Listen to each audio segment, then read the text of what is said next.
as I said, just to reiterate, it seems a bit of a kick in the face to all those other authorities and to everything else that is Lancashire that resides within us. Wherever you say that the official border should be, or what Her Majesty commands, it seems to me that the most fair and respectful and balanced way to do it is to have the Lancashire flag on relevant days. I would just look and see its absence. Councillor Mills. Thank you, Chairman. So on those points, I understand what people are saying about we served by organisations in Lancashire and we're overseen by Lancashire County Council. But, as we know, administration boundaries change. So does that mean if the administration boundaries change again, it will be flying another flag? Historically, the boundaries are what they are. It's the House of York that this comes down to. And I don't see another tier of something else, of organisations, of administrations, what that has to do with a traditional boundary going back hundreds of years. Thank you. May I? I'm going to come back to Jane. Yes, if I could please, on your reference to the House of York. About 400 years ago, the Pendle Witches, I'm not sure how many there were in total, I'm not going to guess at it wrong, but all but one were marched to Lancaster to be assize, and one, because she lived over the border, was marched the other way to York to be assize. I'd like to think that our thinking has come a little bit further forward in the 4 centuries since then. Councillor Whitley had you come up before. Thank you, Chairman. Councillor Mills has mentioned the point about you got a unitary authority, rule from Blackburn, would be flying the Blackburn flag. The fact is the historic ridings that were established by the Vikings, Danelaw and all the rest, are the boundaries that are there. They're not something that you can chop and change. The historic boundaries are what they are.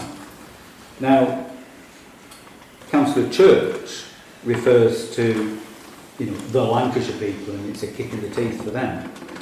The Lancashire County Palatine Society, which is the society that champions the recognition of the historic Lancashire boundaries, would be appalled at a traditional Yorkshire community flying a Lancashire Day flag.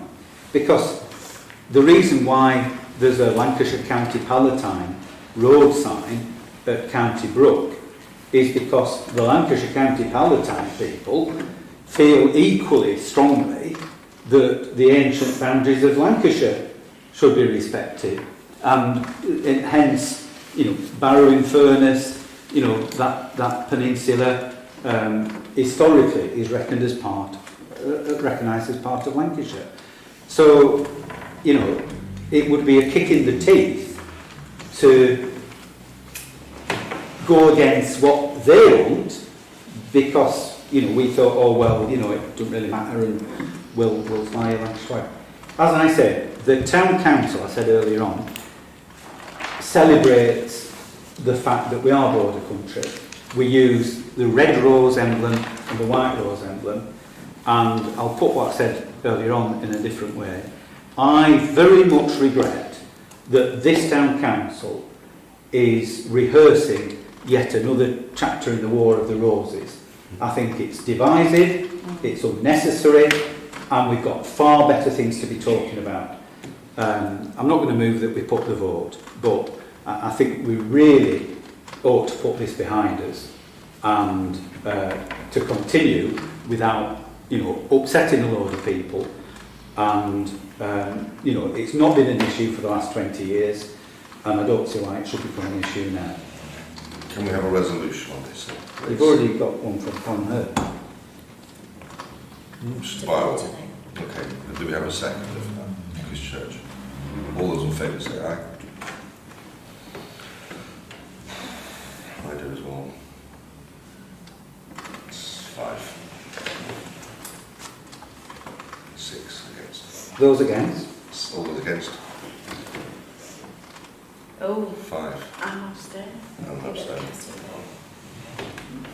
Your choices are, you can say that it's not carried, in which case it falls, or you can use your casting vote one way or the other. Casting vote.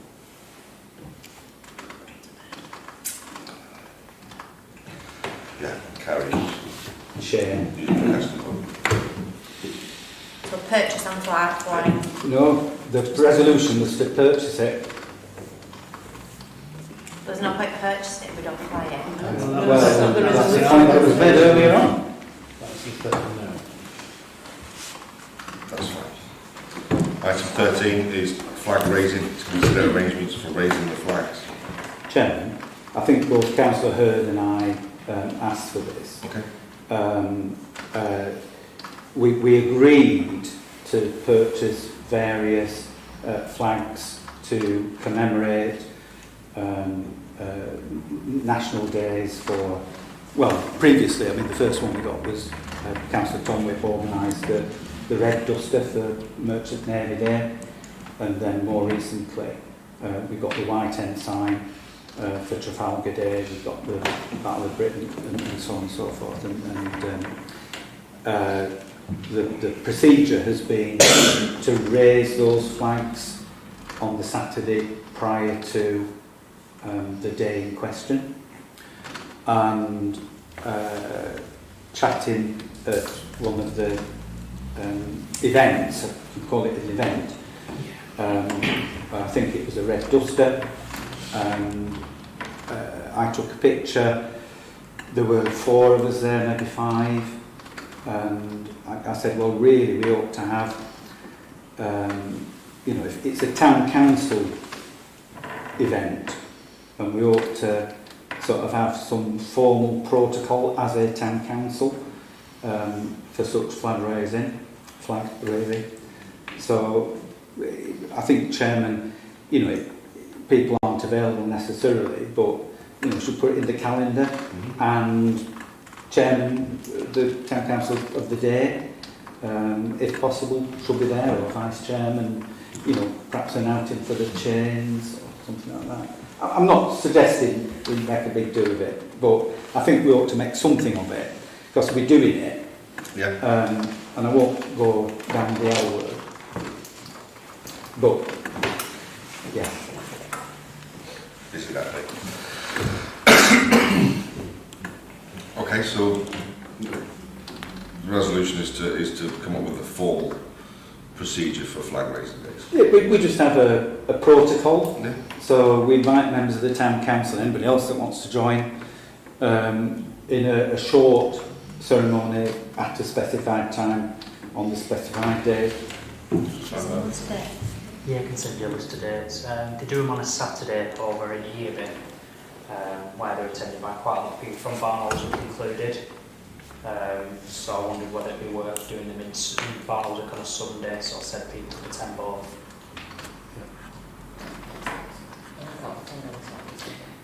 I'm not sure why we should be following here, but Yeah, we should follow us, to be fair. We're going down that road. Well, the first day is Sunday anyway, so we would be fine.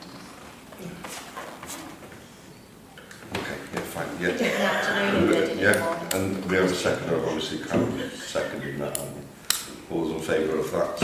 Aye.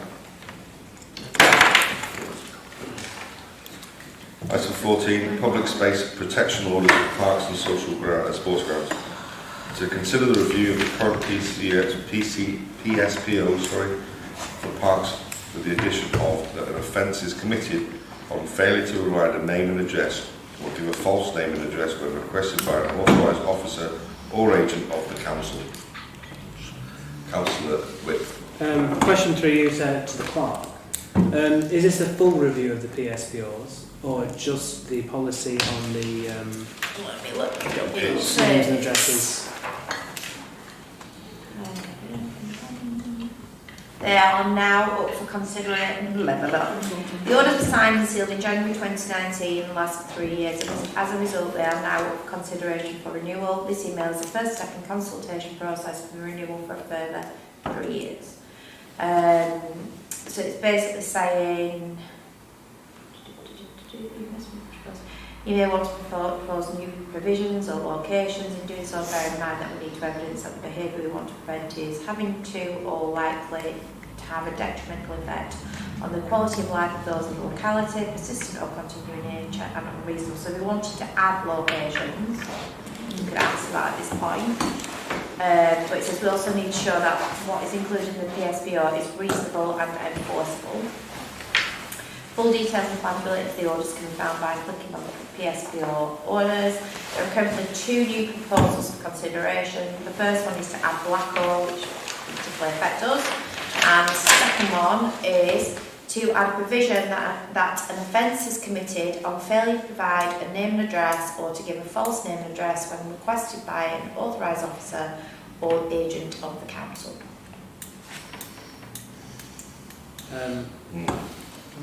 So you're asking me to put them in for another 3 years, basically, aren't we? Yeah. I mean, I think this council should seriously consider the overall position on PSPOs in our parks, not just the text here about the change in text. Obviously, we put in what we thought was right the last time this came up in 2019, with the areas, for off-road only, no dogs at all, and the other littering offences, etc. But this is an opportunity for the council to say, well, this area, now that we've had some time to think, maybe it's not appropriate the way that we've done it. The main thing that comes to mind is the open grassed area around the viewing platform at Leckliffe Park. We put the entire bottom section of Leckliffe Park onto dogs only on lead, but for the reason that it was supposed to be the more formal part of the park, which I'd agree with for the planted garden areas where we've got the sculpture further down. But that open area around the viewing platform is widely used to exercise dogs, throwing balls down that hill there. And we need to consider, do we still want to keep that dogs on lead only? Dog walkers are the major user of Leckliffe Park. There's no other group that uses that park more. I'm sure if people had to think, they could think of other areas that maybe we got it wrong in the past, or maybe either way, really. I agree. Councillor David. Chairman, I think Councillor Tom Whip is using the word we. It is not the town council that is the arbiter on these issues. The district council, Pendleborough Council, are the people that make the decision, or is the body that makes the decision. And we can comment as a town council as to what we think is appropriate. And I tend to agree with what Councillor Tom Whip is saying, in that the boundary at Leckliffe Park should be further down the hill, so that where you've got your narrow paths and the back entrance and all that sort of stuff, yeah, let's face it, dogs should be on lead there. But it would be easy enough to sort of draw the boundary or redraw the boundary further down. I think it's more difficult when we get to Victory Park, because let's face it, the whole of Victory Park essentially is playing fields. And in the past we've had a very strong lobby from sports clubs, rugby, football, cricket, about the problem of fouling on the pitches. So I think the dogs on lead requirement was put on to try and reduce the amount of dog fouling, because you did get, and perhaps you still do, you get professional dog walkers, and I'm not necessarily pointing the finger, but they rock up with 10 or a dozen dogs, or have done, and they can't keep an eye on them all if they're all running all over the place. So I think there's a lot of difficulties there, but you know, if everybody's being reasonable, then the regulations should be reasonable. The difficulty is if you get the odd person that's flaunting the rules and literally making a mess. Yeah, there must be something better we can do about Victory Park. The amount of people complaining about not being able to walk the dogs at Victory Park. But on the other hand, the number of We don't want people, yeah, families I agree. agreeing little Johnny got covered in dog shit, dog muck when they were absolutely playing agree. X, Y, Z. No. That's a difficult one. But yeah, we do need to take some time to review. Is there any proposals coming forward? Chairman, what's the deadline for 3rd responding? December. Sorry? 3rd of December. It's now or never. Yes. What does the council want to do?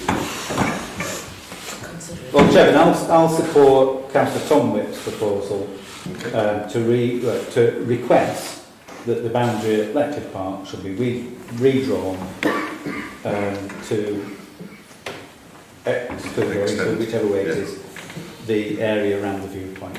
Councillor Hartley. I support that approach entirely.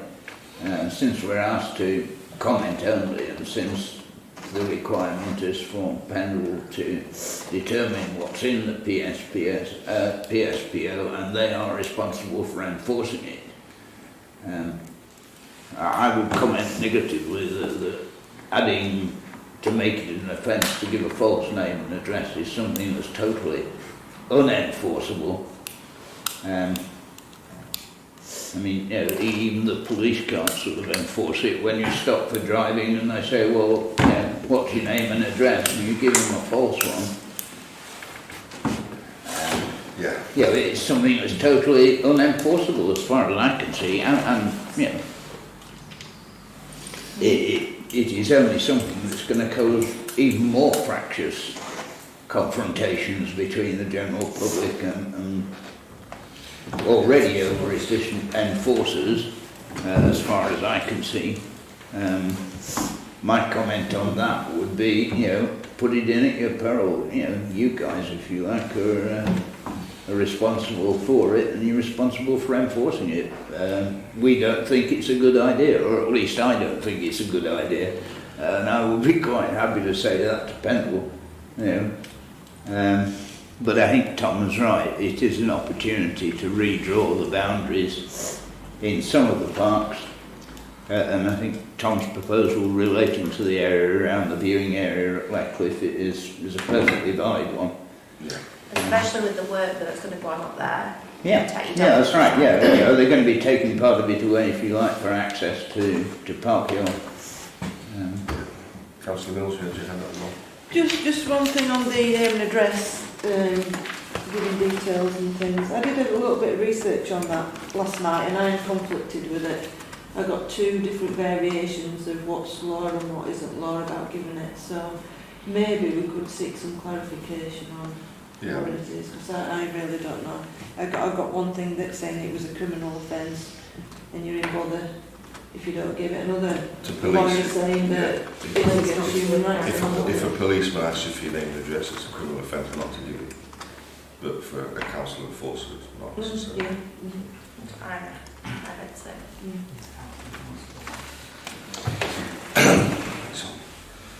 Sorry, so Tom.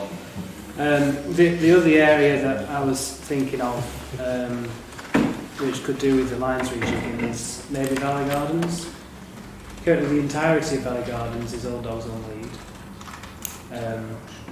I mean, having said that, there's not really any areas not adjacent to a road, not near a path, that you could exercise dogs sensibly, really.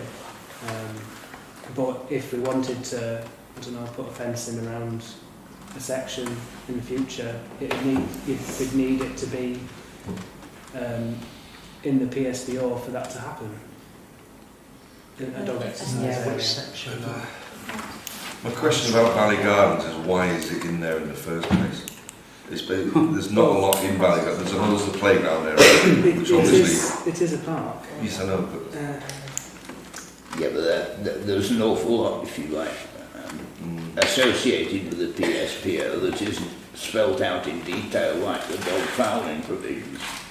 You know, like camping and campfires and commercial activity and goodness knows what else, which is all included in the PSPO, but doesn't really get publicised like the dog fouling restrictions. Councillor Haverley. Did we dispose of Electric Park? I mean, dispose of it. Yeah. That's, right. At Valley Gardens, I think it might be practicable to, and I'd have to refresh my memories about exactly what's in where, but is the land behind the former Gospel Mission Hall included within the dogs must be on the... Yeah, that's what So- I'm referring to. So it would be possible to exclude that area from the dogs on lead requirements. It's adjacent to the play area, but it's not really used apart from sometimes when we have events. We've had a dog show on it, and dogs Certainly have. As for the main part of Valley Gardens, on the other side of the beck, I recall once when we had a stand giving out poo bags, and this stand, it might have been a trestle table, this sort of length, and the area where I put the trestle table, I recall I had to clear 11 piles of dog muck off it in order to be, stand there without standing in dog mess. Okay. So, historically, there have been very great problems with dog fouling in Valley Gardens. My thought about Valley Gardens was that it's not that big a place. So having a dog on a lead necessarily doesn't mean that there's not going to be any dog fouling. Yeah. For Valley Gardens, I don't see putting a dog on a lead as being one that's going to solve a dog fouling problem. And that's just... Well, except, Chairman, I mean, there was a particular problem, and I can't obviously name any individuals, but there was a particular problem where a household literally pushed the dog out into the park, it ran round, did whatever it did, and went back home again. Now, I mean, there's probably other things that could have been done in terms of that regular infringement, but that resulted in loads of dog shit in the park. So there are people who couldn't care less and do such things.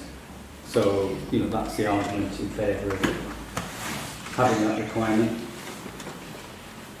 Okay. So, so you moved from the one side of the Valley Gardens to be removed from the dog lead. Obviously, excluding the play area from that. Yeah. Which I think is no dogs allowed, is it? Yeah. And we have a second to take Tom. Second on that, yeah? All those in favour say aye. Thank you. So I think I've done with heating. But My hands are freezing. sorry, if it's broken, it's broken. Just like Civic Hall, Nearly done. Civic Hall was broken. I know we've got heat. Item 15, zero carbon community.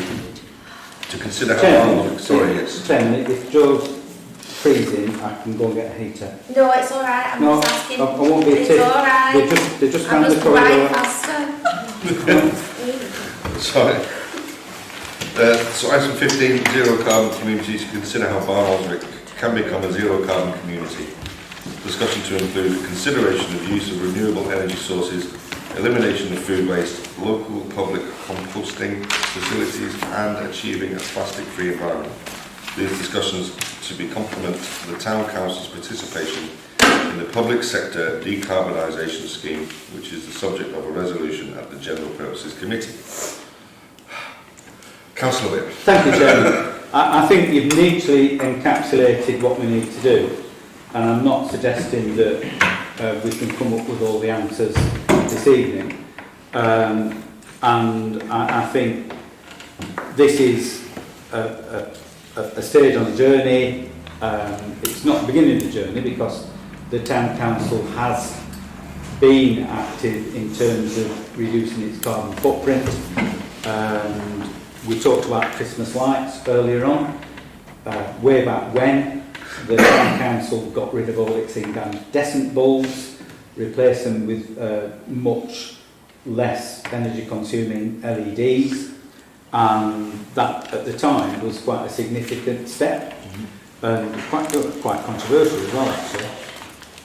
But those little steps we need to do writ large, and we need to do not just as individuals, not just as Barnoldswick Town Council, but as a community. And if we're going to make any impact on the climate crisis, then we need to collectively make a big difference. Whether we can become a zero carbon community, I think we should try. We've already discussed ways of introducing renewable energy, and we talked about Ballygarland's. Councillor Sandwick has been suggesting micro hydro, and we've been talking about ground source heat pumps at Victory Park. So there are lots of ways in which we can do things. We had a discussion, Councillor Tomwick and I, with an activist in this field who lives in Barnoldswick, and she was suggesting other approaches that we can make, which are listed in this item here. And we have a group in the town, Zero Carbon Barnoldswick, who are actively looking at ways to implement change that would have a significant impact. So I think my proposal would be, because I don't think any one of us has got all the answers, or even any of the answers, but there may be some things that we can do relatively easily. There may be some things that we can do with great difficulty. But if we don't start to try and do them, we'll never do any of them. So, as a starter for 10, I would propose that we seek a meeting with the Zero Carbon Group, discuss what the possibilities may be, what as a town council we can do, and what we can do across the broader community in Barnoldswick to actually put practical proposals in place. So that's where I'm moving, Chairman. We can debate this for as long as we debated flags.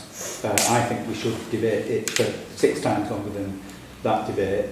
I suspect we won't, but you know, this is the most important item on tonight's agenda, and it should get the attention that it deserves. Councillor Harley. Thank you, Chair. For those Zero Carbon Barnoldswick group now have come up with a definitive list of ideas from their meeting, which, if you haven't seen it, you can find it on the Zero Carbon Facebook page. I think as part of the resolution that is being asked for by Councillor David Witt, that we ought to commend the Zero Carbon Group in Barnoldswick for its initiative and express, formally our support to working together to help reduce Barnoldswick's community footprint, carbon footprint.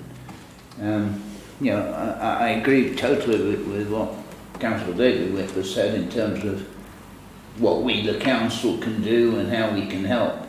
But I think a formal recognition of public participation is something that we could well incorporate within that motion, and therefore I'd just like to amend David's proposals with that additional proviso. Yeah, happy to do that, Chairman. We'll just take a vote on that and we'll come to Joe if that's okay.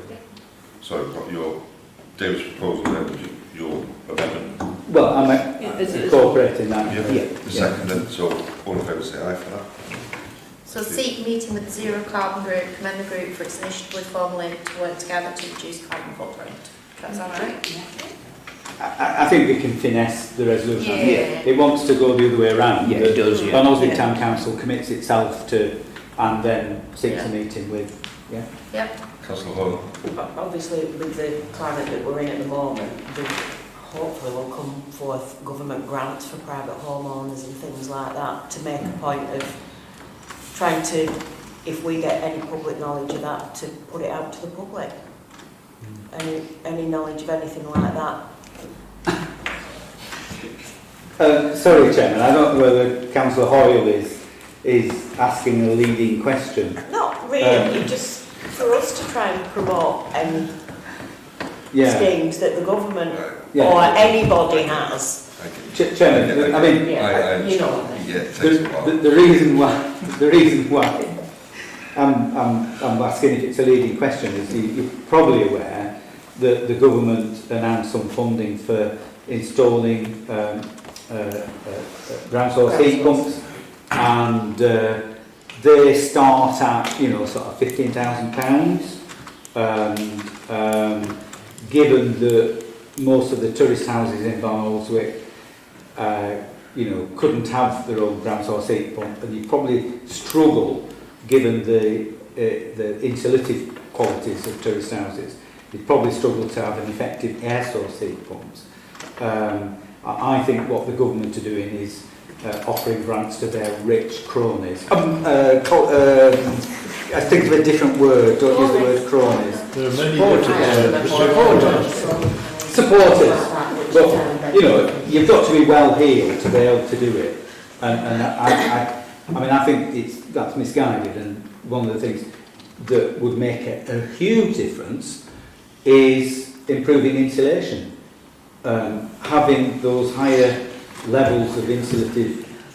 There are grants out there to help people improve insulation, and it's more us as a council, if we know about things like that, we can give that to the public, give that information. So we're not getting the glue out just yet. No, not just yet. I think Jodie's proposal is that we advertise What's available. what's available for the grants. I think we could... What's realistically available. I think we should also be campaigning to get better... huge changes from government policy to actually make it much more possible for people to change the way in which they live. I'm not going to get going. Sorry. Councillor Tom. Thanks, Chair. Fully behind what you're saying, Jodie. Although I think Joe would have a bit of a problem with time management, sort of doing all that.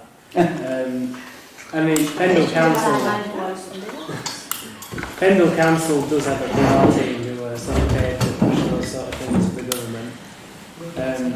I know we don't have a say, but maybe we could... I'm just thinking more specifically for the residents ask of Pendle Barnoldswick. Council to do more to tell people what's available in our area, really.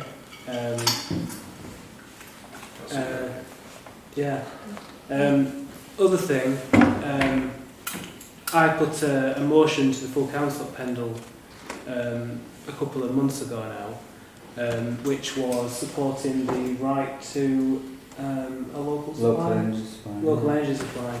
Unfortunately, that was turned down with no reason given. I think that we need to be promoting that as well, campaigning for that. David mentioned Valley Gardens, microhydrant. Currently, schemes like that are not viable to earn money from because of the onerous costs of being connected to the grid. for something like that. The right to local supply legislation, which there's a lot of backing for, and cross-party support, would allow schemes like that to exist, with the cost being relative to the size sort of thing. So I think that we should write to Pendle Council asking them to back the right to local supply legislation. That's all. Is that an amendment to Jodie's? Absolutely. Yeah. And addition, Councillor Mills. Thank you. So on this thing regarding funding, when we have things like this crop up and you're thinking, you know, we've got something going on, where can we get funding from? And I always feel that it's out there, but we sometimes fail to know what is out there. And researching this zero carbon footprint, I came across something that was a National Lottery Climate Action Fund. So there's a whole host of things out there, and how we get to know about it. It's like Jodie says, you know, how does the ordinary householder know what is out there apart from the little things that are drip fed? Yeah. I do know, I did go on one or two community sites, Brighton and hove.gov.uk. They're doing exactly the same as what we're looking at doing.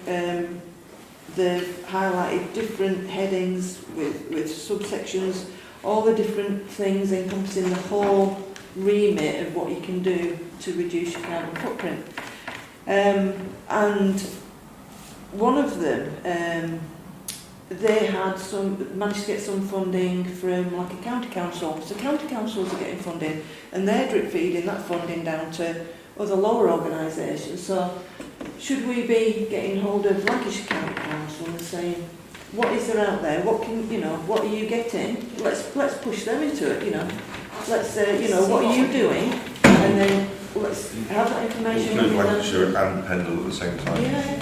See what we can get for homeowners, see how we can move things forward. Can I ask a question that's not relevant to this? Yeah. The levelling up funding, why were we not asked to apply for it? When Con got millions. That's my question entirely. Yeah. Yeah. Why, you know, why have other areas? In Pendle. In Pendle, and we No, because it's massive money. Yeah. We digress. Sorry. I think it's wrong. I agree with you, but it's I could have done with £3 million. You've only got 10. It's not part of this discussion. At some point we need to ask why we weren't included. Just give her a slap. Right? Okay. Did we take a vote on that? No, I'm not in favour of Is there any more items on Zero Carbon Commission community that any do? Councillor Tomlin. Thanks, Chair. One of the main things we talked about with the activists that David mentioned was the local businesses and them moving to plastic-free cutlery and other stuff. I mean, Mandy might be able to shed some light on the position there. I don't know. I mean, I think we just need to ask what are the barriers currently that stop local businesses from being able to move away from plastics.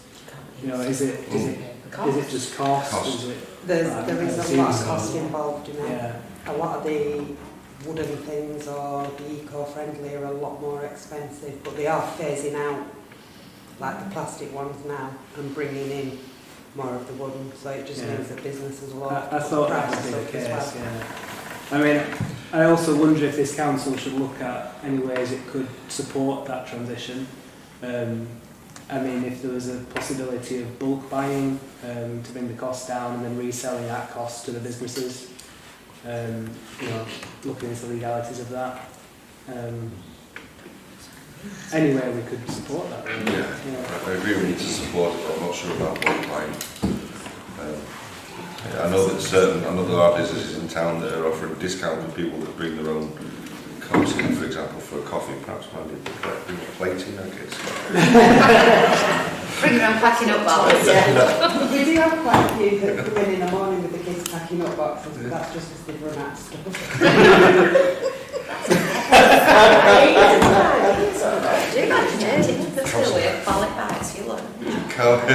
Councillor Hartley, you see you had your hand raised just now. Thank you, Chair.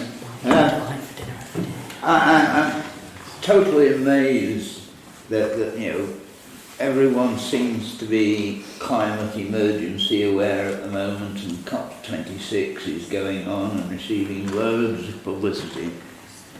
And I cannot remember the last time I heard anyone in authority mention one of the biggest polluters that we have in our world today, and it's a scheme that was encouraged by the government a few years ago, and that is people who have wood-burning stoves. Wood-burning stoves, when they're using ordinary wood, produce the equivalent of 16 HGV lorries driving up and down your back street in terms of particulates. I mean, they're not so bad in terms of CO2 itself, but particulate emissions from the exhausts of wood-burning stoves cause more asthma and breathing problems and lung problems in society than anyone seems available to discuss. And it's one of those elephants in the room, if you like, that for some reason or other it's taboo not to talk about it. And I'd like to think that we were open enough to include consideration of discouraging log burning stoves. One of the problems that we've got, of course, is that nowadays, today, you see hundreds of adverts all over the place for alternative fuels for log burning stoves, and others compressed coffee grounds and God knows what else. I think there are only 2 that have ever been approved in this country as alternatives to wood, amongst the many tens of different varieties that are available on the market. And the excuse the government gets for not banning the dangerous ones is that they haven't done the testing in order to demonstrate scientifically that they are dangerous, despite the fact that other countries in the world have done the testing and declared them dangerous. Our government seems unable to accept scientific results from anyone else other than their chosen science advisor. So, I'd just like to think that we're not limited as a council and that we're not going to be bound by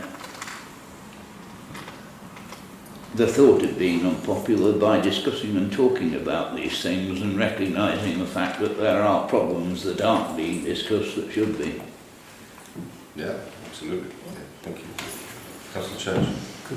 Could I be potentially even more unpopular and just note that one of this town's biggest employees is a manufacturer of wood-burning stoves? Yeah. Yes. I don't think necessarily it's the problem with wood-burning stoves, but it's more the fuel that people put on it. The one that they burn. Yeah, It's the fuel they burn rather than the stove itself. yes. Yeah. There is something recently to do with alternative, very recently, about stopping the amount of smoke or... Yeah, Barnoldswick's a smoke-free zone. We're not allowed to. Yeah, the latest legislation says that you can't burn wet wood. In other words, they're forcing you to kiln dried or It has to be kiln dried wood. dried wood rather than wet wood. Which really doesn't affect the particulate emissions at all because you're still doing it, you're still burning it.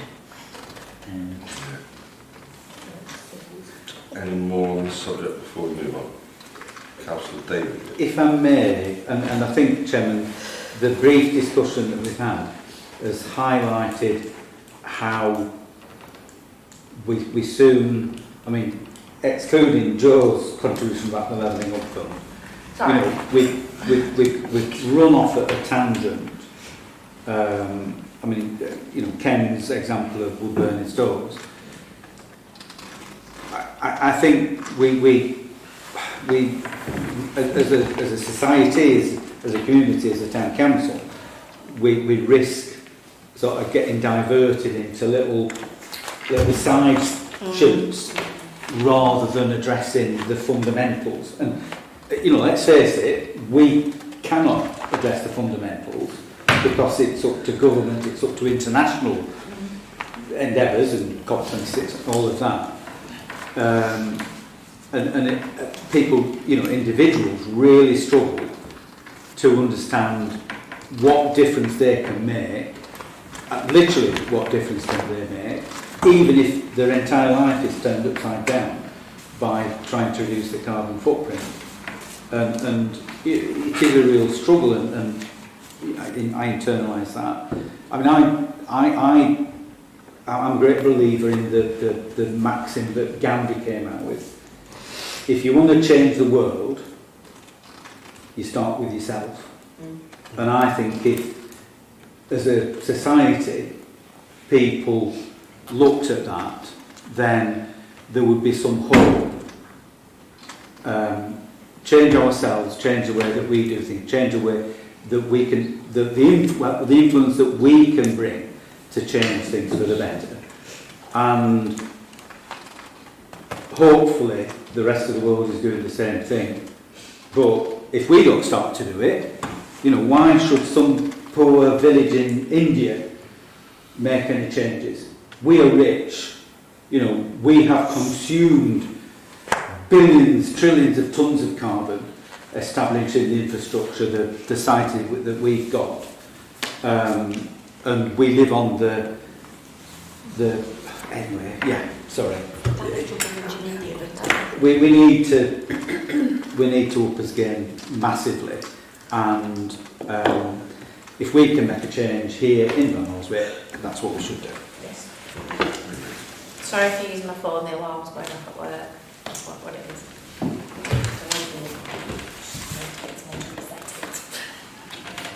Anyone for any more on this subject? Councillor Tom. Just to point out, someone in the live chat, Mr. Mark, has pointed out that Hebden Bridge have been doing a lot of green initiatives in the past, working with local businesses. It's suggesting that we get in contact with them, see what they've done, do a bit of copying, a bit of building on. Absolutely. Yeah, why not? Okay. Item number 16, War Memorial Area to consider matters relating to its condition. Chairman, sorry, I asked for this to on the agenda as a bit of a catch-all. The War Memorial? Yes. Right, okay. Yeah. I mean, in part, it was just in case we didn't get everything sorted out, and we could put some resolutions in. But I think it's a case of thanking various people because everything that we've asked to be done, or when I say we, has been done. Okay. So I think it's a case of thanking Barnoldswick in Bloom for all the work that they've put in and continue to put in. Thanking Pendle Council for organising the flag cleaning, repointing and repainting of the inscriptions on the War Memorial, together with the plaque at the Forces Memorial on Kelbrook Road as well. But to flag up that there is a little bit of an issue that has escaped us all for several years, and that's to do with the inscription on the plaque that we put up in 2013, which is for the Rahila, and I don't know how it escaped us, but the Rahilla sank on the 30th of October 1914. The inscription at the top says 1939-1945.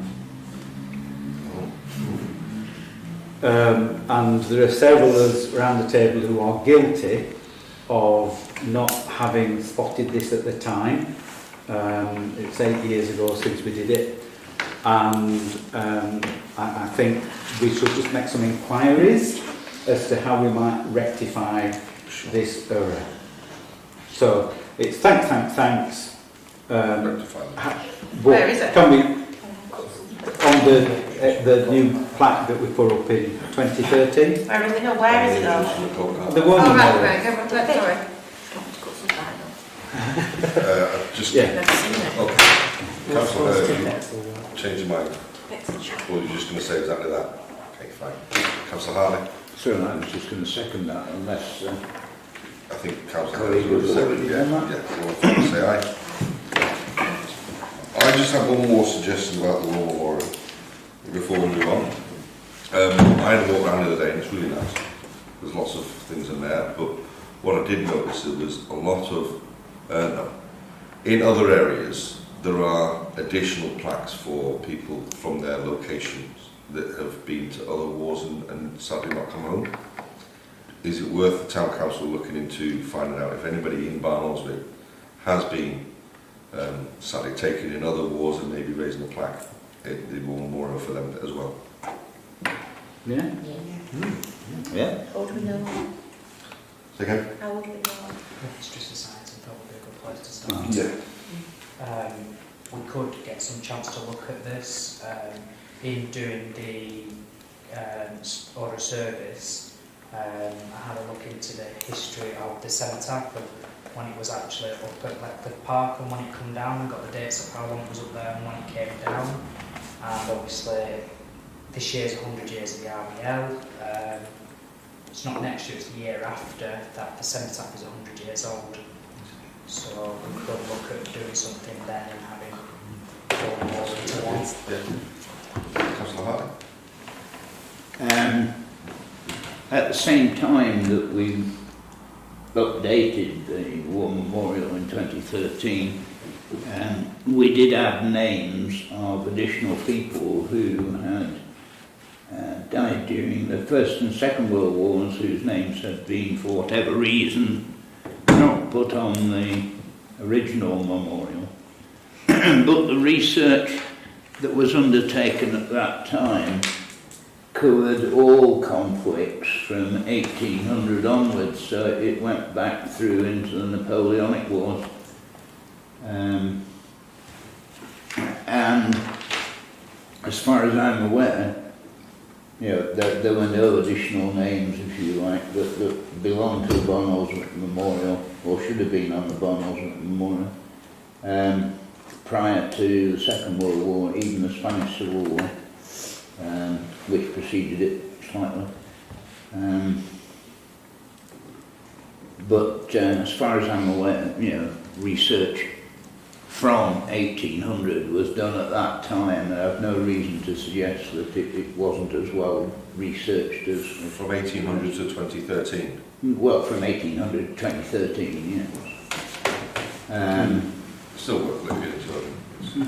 However, having said that, the rules have changed from names that can be on the memorial over that period of time. In other words, people whose names originally weren't on the memorials, who lived for 10, 20, 30, even 50 years beyond the war and then died from, you know, a shortened life prompted by war wounds or whatever, are now included on memorials where they wouldn't have been in the past. So I'm not suggesting that we ignore anything from 1800 onwards as having been totally and completely researched. But a lot of the groundwork had been done at that particular time. One thing that might be useful is that there is a lot of interest in I'm talking nationally now, there is a lot of interest in organisational memorials.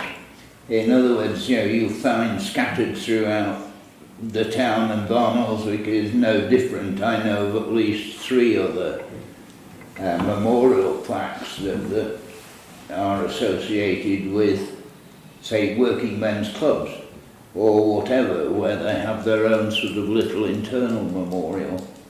And it's worth cross-checking whether any of the churches and chapels have their own memorials inside them or whatever, just to make sure they've got complete. And in theory, there's no reason why they shouldn't be equally as well recognised as the cenotaph itself. Absolutely. Councillor Hurd. Carrying on from what Councillor Hartley's just been saying, on a separate note, we as the Legion, we have been looking at this at the separate memorials, they're like sort of hidden, and we obviously are aware there's that across the whole of West Craven there are in clubs, pubs, and quite a lot of the churches. And I have most recently found a website online where you basically put in the postcode and it tells you like every single memorial in about a 10-mile radius, no matter where it might be. It might be a small chapel in the sticks, but it will tell you if there's a memorial plaque in that church. So we can cross-reference against those. Okay. Item 17, to consider the following application. Application proposal is for construction of a new water treatment sewage tank and temporary construction of access track, temporary widening of the junction between Manchester Road and Letcliffe Lane, demolition of the existing treated water storage tank and associated works, including reprofiling of the land surrounding the existing and proposed treated water storage tank. That covers a covered reservoir of east of Park Hill, Barnoldswick. Councillor David Witt. Thank you, Chairman. I mean, obviously the Town Council has discussed this previously in terms of its land ownership and the impact that the proposed works would have, and those items have been discussed separately. This is the planning application, and the Town Council is being consulted on what its views are. So I think we need to be clear that as a Town Council we are a landowner affected, but the views that we express on the planning application are about the planning process, not the impact that it might have on BTC land.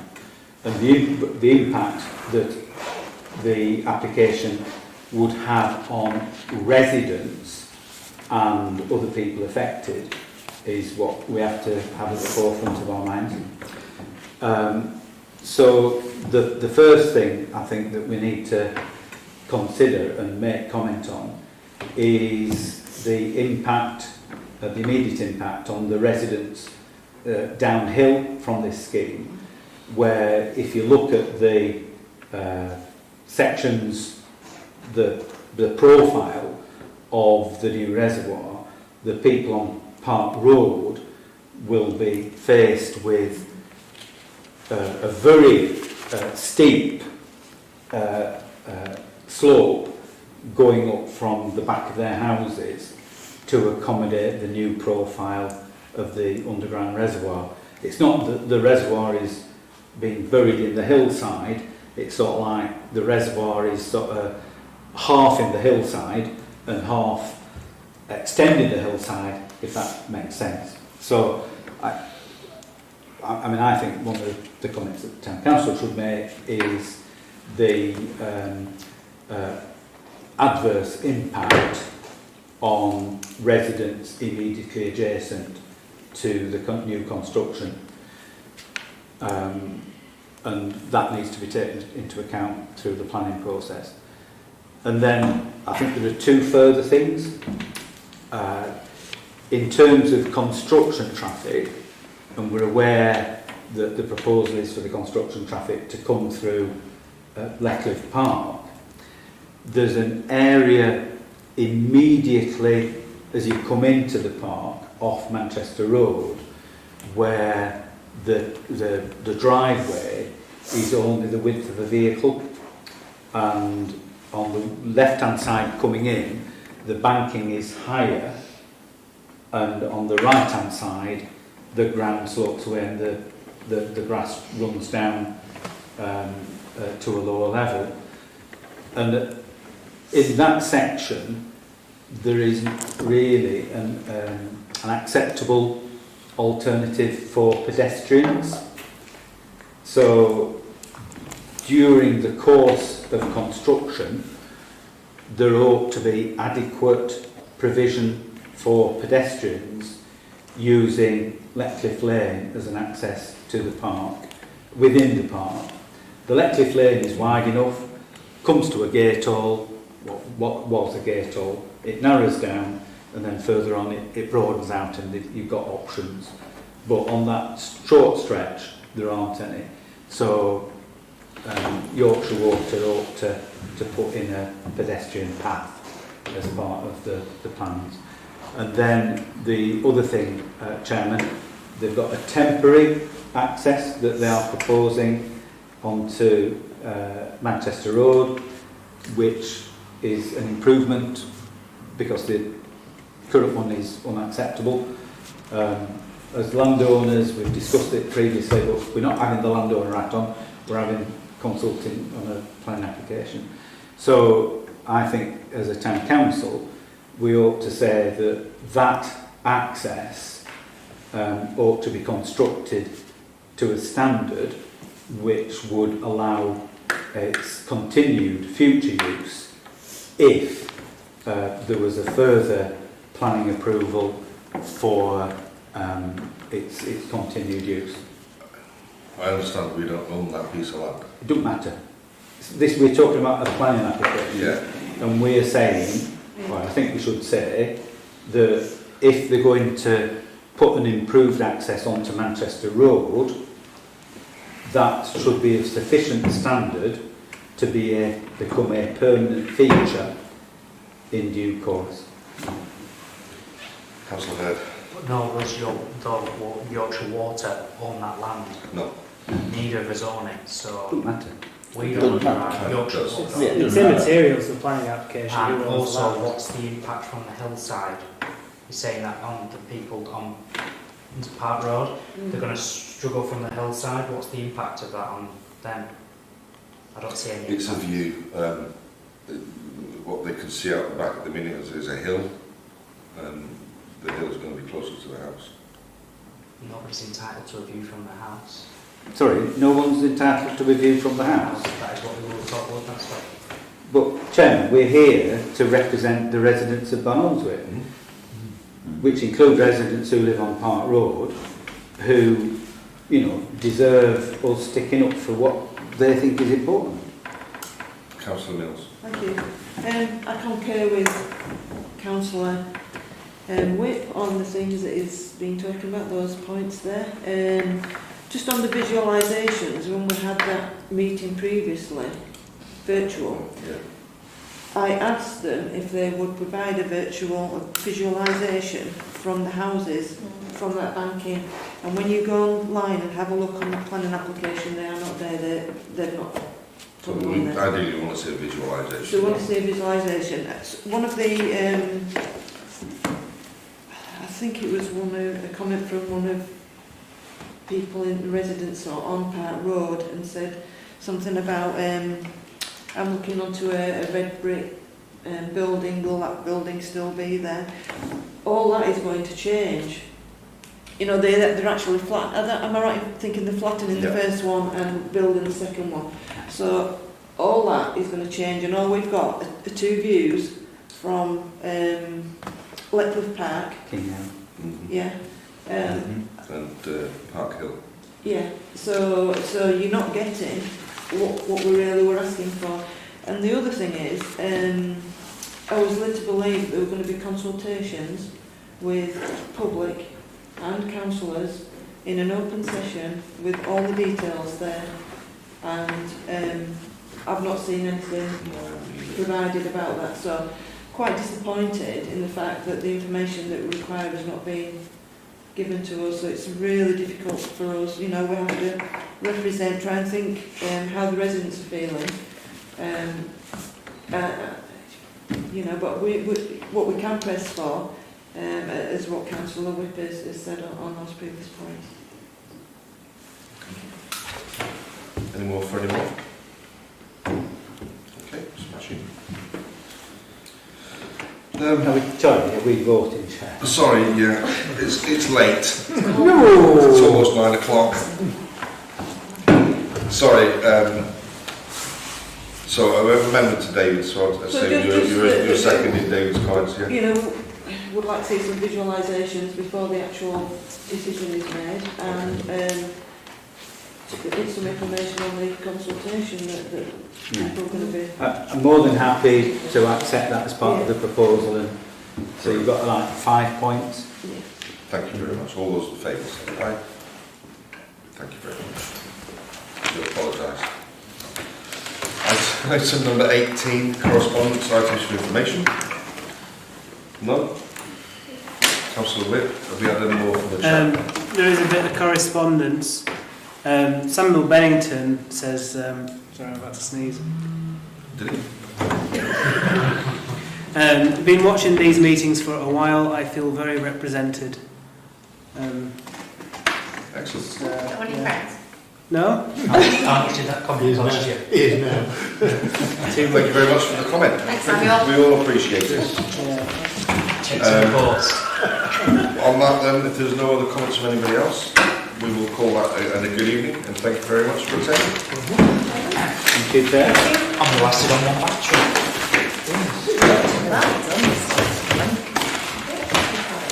I did say 9 o'clock. Can we put a formal